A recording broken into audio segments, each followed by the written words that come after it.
I think one of the things that our firm is particularly good at is figuring out exactly where someone was exposed. When we start talking with the client, we can usually get to the bottom of it pretty quickly.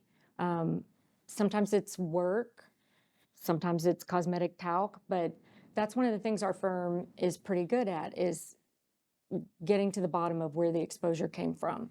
We've had clients come and say, I have no idea, I have no idea, but I think that's where the experience comes in, the wide breadth of experience comes in, is we can figure out where you were exposed. Sometimes it's obvious, sometimes it isn't.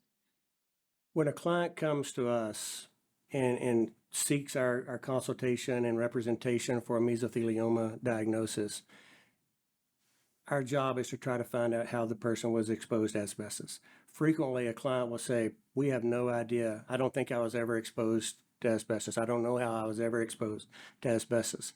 But then if the person has mesothelioma, we are definitely interested in talking to that person and examining, because it is so frequent that a person just doesn't realize all the different numerous products that contain asbestos over the course of the last 4 decades.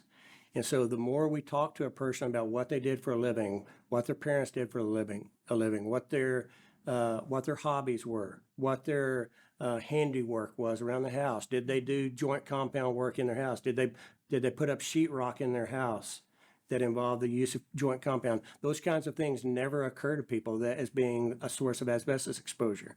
So absolutely, we are interested in talking to any person who has mesothelioma, because we know it's the product of asbestos exposure.